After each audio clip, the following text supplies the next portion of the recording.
সমস্যা দেখা দিছে ফ্যামিলি কার্ড নিয়ে।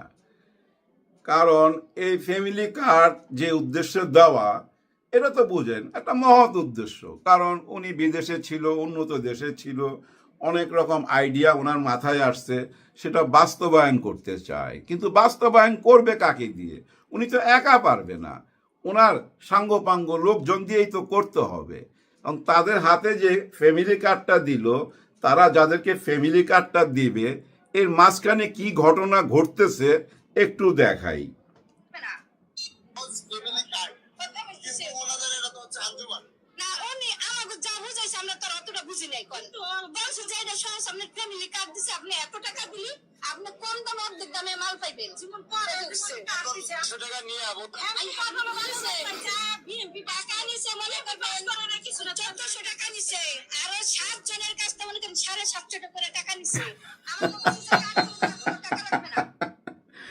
মানুষ তার স্বভাব থেকে বের হয়ে আসতে পারে না।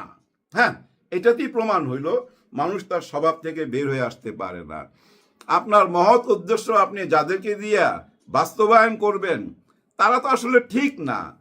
তারা টেম্পো স্ট্যান্ড এবং বাস স্ট্যান্ড, ওইখান থেকে যে মালটা কামাইতো, ওই মালটা এখন ওই ফ্যামিলি কার্ড দিয়া কামাইতেছে।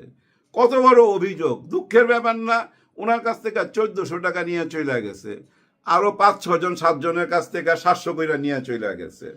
কি করবেন বলেন? আপনার উদ্দেশ্য যত মহৎই হোক, আপনার আশেপাশের লোকগুলা যদি সেই মহৎ ব্যাপারটা না বুঝে, তাহলে তো কোনো মূল্য নাই, তাই না? আর এই যে ফ্যামিলি কার্ড দিবেন আপনি, এই টাকা কোথায় পাবেন? কই থেকে পাবেন এত টাকা? আমার এক বন্ধু বলতেছে আজকে ফোন কইরা যে গ্রামে চলে যাবো। আমি কই কেন? একটা তো বিয়া করছি, আরো 3টা বিয়া করুম, 4টা বউ। কারণ হচ্ছে যে ফ্যামিলি কার্ড পামু 4টা, তার মানে আরেকটা ওই যে কৃষক ভাতা আছে, আমি কৃষকের কাজে লেগে যাবো, কৃষক হয়ে যাবো, আমি পামু একটা। আমার ছেলে আছে 2টা, ওদেরকে বেকার ভাতার কার্ড দিতেছে, ওদেরকে 2টা বেকার ভাতার কার্ড নিয়ে দেবো। বাস, জীবন খোশ, মুগাম্ব খোশ হো গিয়া। আর জীবনে কি চাই? আমি অনেকক্ষণ হাসলাম, আমি বাধ্য এসব কথা। সেও ঠাট্টা করতেছিল। কারণ কি জানেন, এই ফ্যামিলি কার্ডটা না আরো অনেক নেকটারজনক ঘটনা জন্ম দিবে। এবং এই ইয়াং জেনারেশনের মনের মধ্যে একটা প্রশ্ন জাগবে, উনি যে এইসব বেকার ভাতা, ফ্যামিলি কার্ড, কৃষক ভাতা এত কিছু দিবে, এই টাকা পাবে কোত্থেকে? এই মুহূর্তে একটা গল্প মনে পড়লো, আবার সেই রাজার গল্প। এক রাজার অনেক ভেড়া ছিল। আপনারা তো জানেন ভেড়ার পশম দিয়া খুব উন্নত মানের কম্বল তৈরি হয়।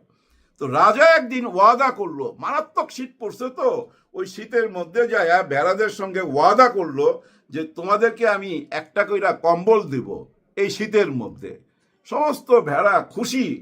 কিন্তু একটা ওই যে কিশোর ভেড়া তার মাকে জিজ্ঞাসা করলো, ও মা, এই যে রাজা সবাইকে কম্বল দিবে, রাজা এত পশম পাবে কোথায়? মা শান্তভাবে ওই কিশোর ভেড়ার দিকে তাকায় রয়েছে, কোনো উত্তর দেয় নাই।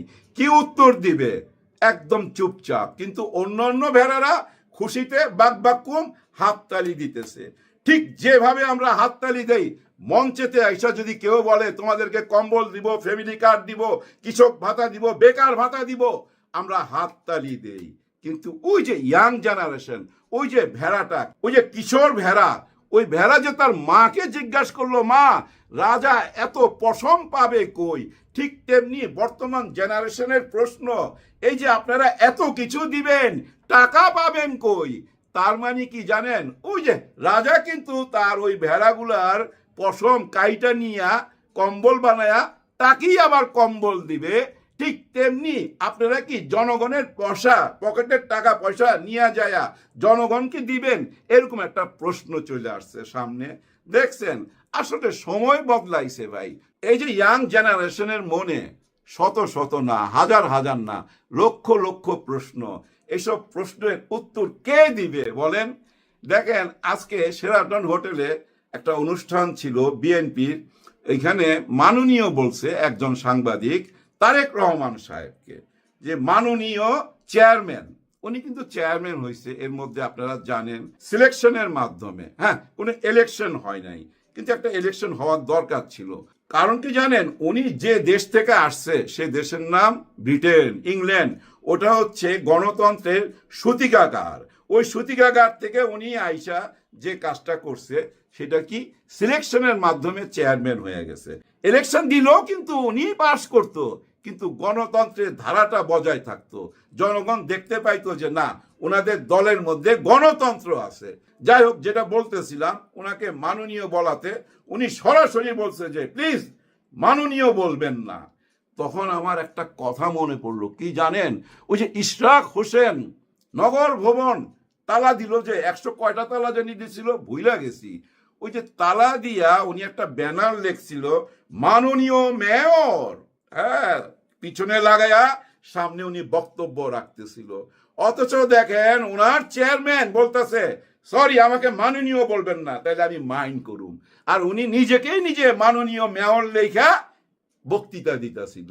তার মানে কি জানেন, নেতার চিন্তা ভাবনা, নেতার মহৎ উদ্দেশ্যগুলা অন্য নেতারা বুঝতেছে না। আর এই নেতারাই যদি না বুঝে, ইশরাক হোসেনের মতো নেতারা যদি না বুঝে, মাঠ পর্যায়ের কর্মীরা কেমনে বুঝবে? আপনারাই বলেন। উনি তো পরিবর্তন আনতে চায়। হ্যাঁ, কিছুদিন আগে দেখলাম বুড়া বুড়া দাঁড়িয়েওয়ালা আমার মতো ওনার পায়ে ধরে সালাম করতে গেছিল অফিসের সামনে। উনি সঙ্গে সঙ্গে সইরা গেছে যে না না এইটা